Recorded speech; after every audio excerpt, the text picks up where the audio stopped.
The Saints get their first shutout in 5 years as they crush Jay Cutler and the Dolphins in London, while New Orleans was able to dictate the style of play. Plus, the Pelicans are on a one-year plan with a small window of opportunity for the team's new players to come together. What happened in Baton Rouge? Troy outplays and outcoaches LSU in the Tigers' worst loss in almost 2 decades. And how rugby evolved into our version of football. This is the last word on sports. 4th Down on 4 starts now. 2 weeks ago, the Saints left for Carolina winless, and they'll return to New Orleans with 2 victories and back at 500 on the season. What up? I'm Ricardo LeCompte. Welcome to 4th Down on 4. This morning's game in London was well worth waking up early for here in New Orleans, as the Saints never trailed, dominating the Dolphins at Wembley Stadium. Doug Mouton reports from London.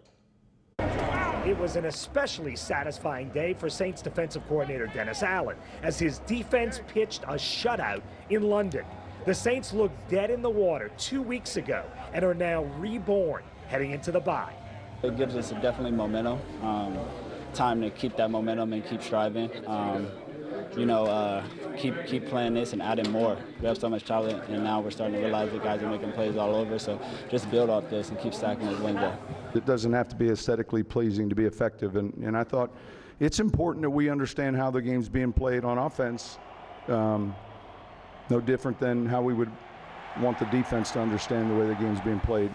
It wasn't pretty, but the Saints defense grabbed the momentum early. Ken Crawley spoiled the Dolphins' long opening drive with the pick. You saw it coming out of his hand, didn't you? Oh yeah, I saw it. I mean, it's a tight end. It was. I told one of our D-lines to stand up for the slant, so I just played the fade. And Crawley's interception seemed to ignite the entire Saints defense. After that first Dolphins drive, the rest of the game, the Saints held Miami under 100 total yards.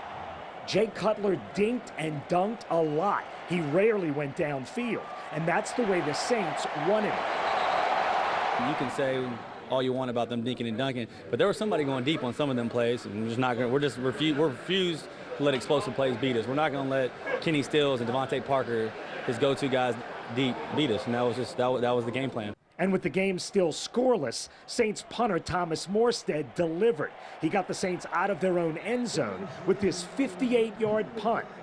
You'd like to hit every ball great all the time, but there's certain moments in games where you kind of feel like you can be a difference maker, and our punt team did a great job. We covered well, and we pinned him in right on the sideline. Including the Dolphins' penalty on the play, it was a 68-yard field position flip that eventually led to Will Lutz's first field goal. And in the second half, the offense got rolling. Drew Brees found Mike Thomas 8 times for 89 yards and a score. And he found rookie Alvin Kamara 10 times for 71 yards and the game-clinching score. It felt great, because it's one of those special plays. I mean, we practiced it during the week, and it's like, all right, we're practicing it, but in the back of your head, you're like, all right, we're going to run this. And, Coach Payton dialed it up, and we were able to get it off, and, I mean, it felt great. I think he continues to, find an even broader role in this offense. Obviously there's a lot of things he can do, run the football, catching the ball. Had 10 catches today on 10 targets. That's pretty efficient. And who would have thought it 2 weeks ago? But look now, the Saints are on a roll. We're headed into our bye week. Honestly, I wish we had another game next week so we could keep this ball rolling. That's 2 wins. Everybody knows the streak starts at 3. I'm not saying we're streaking at all. I'm just simply saying that we've improved every week, and I wish we could have another game. I wish, our bye week was until week 7 or 8. We felt like we were closer than maybe everyone was trying to make us believe, and I think we felt like we just keep plugging away, and it's going to begin to happen. The formula is there. We just got to keep trusting that formula and that process. And go on the road, get a big win at Carolina, and then come on the road here and get a big win in London. Get that much-needed bye week, to get this jet lag out of our system and refocus and get ready for Detroit. That's in 2 weeks after the bye. All in all, call this a great trip. Reporting with the Saints in London, Doug Mouton, 4th Down on 4. Thank you very much, Doug. And check out the differences for the Saints defense when you compare the first 2 games against the Vikings and Patriots versus the last 2 against the Panthers and Dolphins. The Saints gave up more than 200 fewer yards than they did in weeks 1 and 2 and are just giving up just 6.5 points per game on average. Those are some really eye-popping statistics. With more analysis from London, once again, here's Doug. We're here with Joel Erickson from our partners at The Advocate. First of all, Joel, the defensive effort, under 200 yards of total offense, that's a great effort. Yeah, I think, I got to look at the stats, but I think it might be the lowest yardage output since like 2006 or something like that. The biggest thing here is we're learning something about this defense. You can give up some yardage on these early drives. They've done it now against Carolina and against Miami. But if you come up with the big play there, they start to build some momentum, and they really start to roll by the second half.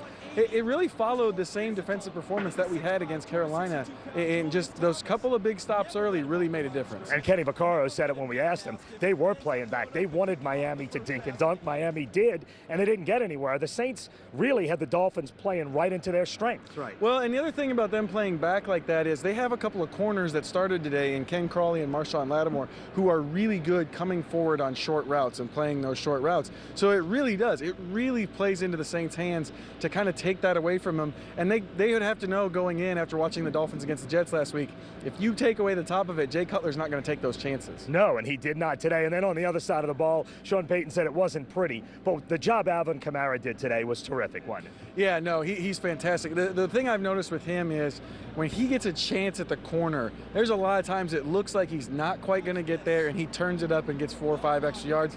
Those 4 or 5 extra yards on his throws are first downs. They end up being touchdowns. That's a big deal. And you can really see what a true game breaker in that role is starting to do for this offense the last 2 weeks. 2 games into the season, we thought this team was almost done, or certainly looked like they didn't have a lot of hope.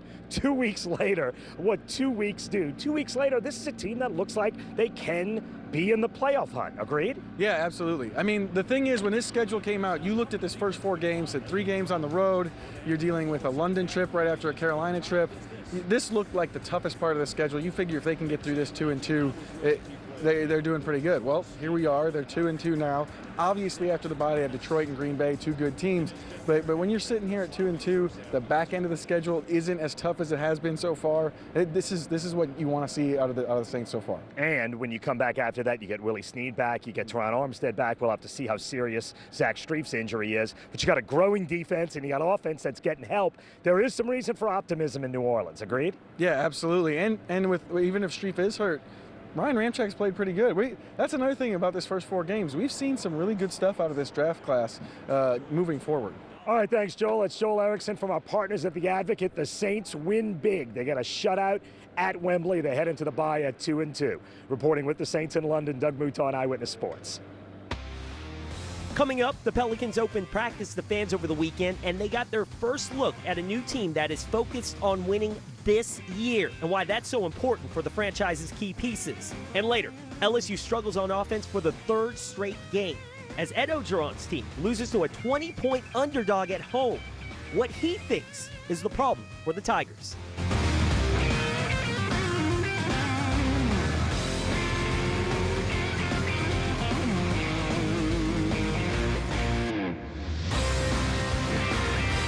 The New Orleans Pelicans have an eye on the postseason this year. The Pels aiming to get back into the NBA playoffs after revamping the roster in the offseason. But the clock is ticking for the Pels to make a move up in the Western Conference. The new crew in town, the faces of this year's Pelicans team. But this group may not last if it doesn't win now. I mean, we got 1 year to figure it out.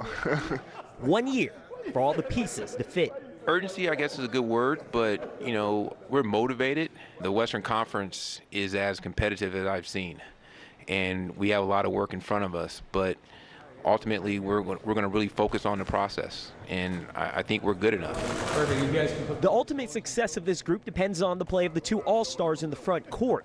Anthony Davis and DeMarcus Cousins got a full offseason to mesh. Now the pair will try to dominate in an NBA more reliant on guard play. I think this is the year for everybody anyway. DeMarcus came to me this summer and said he has to win. Just for him. I mean, he's never been to the playoffs. He just want to get to the playoffs. We're just trying to, win for him. honestly. We win for them, then that can lead to some great things. Everybody wants to win. That's everybody's mindset. It's not about any accolades. It's not about any stats. It's about winning. I mean, I think everybody's at the point in their career where, they just want to win. So that being said, I think we're going to do whatever it takes to get that done. And if this team wins, it may convince Boogie to stay in the Big Easy. Cousins will be an unrestricted free agent at the end of the season. But he's not the only one with a potential one-year lease in New Orleans. Dante Cunningham, Tony Allen, and Rajon Rondo, who's on his fourth team in 4 seasons, all inked one-year deals with the club. Realistically, the last couple of teams I played for, I couldn't honestly say going into camp that I was trying to compete for a championship, but like I said, I think we have the right DNA, we have the right makeup, we have a lot of guys that haven't won that are hungry. We have a couple guys with experience that have won, myself, Tony Allen, Ian Clark. I think we have the formula. We just have to, like I said, we all have to buy in and be on one page and let Coach Gentry do the rest. All these moves mean the Pels get one shot to get it right. We don't have to worry about any of that if we win. So that's what we're going to try to do this year. Like I said, the team wants to win, the players want to win. Our core guys are going to be together this year, and, I knock on wood about 5 times. If we go to training camp with the group that we have and everything intact, then I think we'll be ready to compete at that level. And the new-look Pelicans held an open practice at the Smoothie King Center on Saturday. Andrew Doak shows us what the lucky fans got to see. With a full offseason under their belts, the 3 former Kentucky stars, Anthony Davis, DeMarcus Cousins, and Rajon Rondo, will begin one of the most anticipated seasons for the Pelicans in recent memory. And now Davis finally feels he has the pieces to help carry the load and make NOLA feel more like the Big Easy. But having somebody like DeMarcus and Rondo come in has been huge. 2 guys who can play very well on both ends of the floor. But in the Western Conference, no road in reality will ever be easy. Every team is adding all-stars, and every team is trying to keep up with Golden State. So that's why it's important to gel now, and gel fast, because they only have 1 guaranteed year together, and they're not changing conferences. Obviously, it's going to be a tremendous fight to try to get into the top 8 in the Western Conference, but that's where we are. I'm still trying to figure out what we're west of. I mean, I wish we were just even west of the Mississippi. Reporting at the Smoothie King Center, Andrew Doak, 4th Down on 4. Still ahead, a win Saturday would have made it 50 straight non-conference wins for LSU at Tiger Stadium. But that didn't happen, and it was bad from the first play. Why Ed Odra wasn't expecting that player to get the ball on play number 1. And later, the sport of rugby has been played for 2 centuries in London. How that game became this one. A bit later on 4th Down. Good! It's good, and UAB has the upset. Since this loss to UAB in 2000, LSU had won 49 consecutive non-conference home games. But after last night's shocking loss to Troy, that streak is history, and it's looking like it's going to be a long year in Baton Rouge. Now, LSU has started slowly against Troy in the past without consequence. Even after being down by 28 points the last time, the Tigers managed to squeak out a win back in 2008. But last night, that comeback fell short, and the Tigers fell flat. Edling chased, time running off, hit, got rid of it, it's intercepted. And Troy is going to win the football game. And with that, the unthinkable happened Saturday night in Death Valley. The Troy Trojans, a 20-point underdog, came into Tiger Stadium and took down a struggling LSU team. One would think this opponent wouldn't have snuck up on the Tigers after close calls against the Trojans in 2004 and 2008. But this was no close call. This was getting manhandled by a team LSU paid nearly $1 million to come to Baton Rouge to play on homecoming. Disappointing performance. Our coach did not play tonight. That's the bottom line. It felt like we didn't even score. It felt like they just kicked the I don't even want to say the word, but they just beat us real bad. To me, that's what it feels like. I just feel like they came in here and they beat us, flat out beat us. And LSU got beat from the first play from scrimmage. Nick Brosette fumbled the ball over to the Trojans, who took a 7-0 lead 2 minutes into the game, a lead that grew to 17-0. It's a play that Ogeron seemed to find difficult to explain afterwards. I wanted Darryl to get the ball, and I was not aware that we were going to do that. I make all the calls, so everything goes through me. So I should have checked it. Okay, I didn't. All right. So everything goes through me, and no pointing the fingers at anybody. If I could have had that call back, Darryl would have got the ball. So is it miscommunication? You heard what I said? Thank you. You feel like you prepared for the opening of a game, and all of a sudden, you have a turnover, which no one was expecting, and it's nothing to blame anyone either. It's just you gotta, again, make plays when they're there and do what we practice doing all the time. Big run for a first down, and he breaks loose. LSU's defense had a tough time getting off the field, and the Tiger offense couldn't stay on it, going 0 for 8 on third down conversions and failing to generate any momentum for the third straight game. Once again, Ogeron used both senior Danny Etling and true freshman Miles Brennan, but neither performed well enough to generate points. That's a difficult deal right now because we can't move the ball. We're missing some key plays. With Danny in there, we're giving Miles a chance. He goes in there, but, it's not his fault. He don't have the experience. Offensive coordinator Matt Canada's scheme seems to have hit a snag. His typical offense involving plenty of pre-snap shifts and motions has been simplified to avoid the penalties they began leading to. But even that had little effect Saturday night. We tried less motion and shifts so we can have less penalties. We can have more execution. It didn't work. We tried a new quarterback. It didn't work. We're going to have to do a better job of coaching. And starting 2 true freshmen on the offensive line isn't helping matters either. I don't know if it affects too much. I thought they played hard and they fought, but we just watch the film and see what we can correct, especially with young guys, and make sure that they don't make that same mistake next week. Next week will get only more difficult for the Tigers with a visit to the Swamp to face Florida, a team that's still fired up about having to move its home game to Baton Rouge. After last night, the Tigers are just ready to forget about losing to Troy. You're frustrated, and you just want to get back out there and try and fix everything. You want to get this taste out of your mouth as quick as possible, and I think that there's no better way to do that than moving on to SEC play and get ready for Florida. But after Saturday, it might not be quite as easy for Tiger fans to forget about such a historic loss. And Troy University's official Twitter account didn't let the chance to throw a little shade toward the Tigers pass it by. That tweet has over 62,000 retweets and more than 165,000 likes. How about #savage? And a pair of big wins for Southeastern and Nichols on Saturday. The Colonels ran for 354 yards against Lamar on the road, winning 41-14 to improve to 3-2. And the Lions got their second consecutive win in Natchitoches over Northwestern State, scoring 42 first-half points. The Lions are now 2-3. Still to come, the NFL is slowly growing in London with several games coming to town every year. But Londoners know this game much better, and we'll show you how it evolved into the sport we know. That story when we come back. Finally tonight, one last report from London, where people have been playing the game that evolved into American football for about 200 years. Doug Mouton has a closer look at how rugby changed into the gameplay today in the NFL. Back in the 1880s, an American named Walter Camp changed the rules of this game, rugby, into a new sport. 130 years later, that has evolved into this. And one of the biggest differences between the two sports now is what guys like Sean Payton do, with intricate plays, meticulous planning. In terms of the level of detail, in some ways it's inspiring in some ways, but also I think it's not possible in our game. I think our sport, it's hard to put a percentage on it, but say somewhere between you can control or you can put tactics into maybe 25-30% of the game, and the rest of it's chaos. Get back on your feet. James Lightfoot Brown and Richard Pryor coach rugby to kids at the London Irish Club, where the Saints are practicing this week. They say the reactionary nature of rugby, the unplanned, is what they like.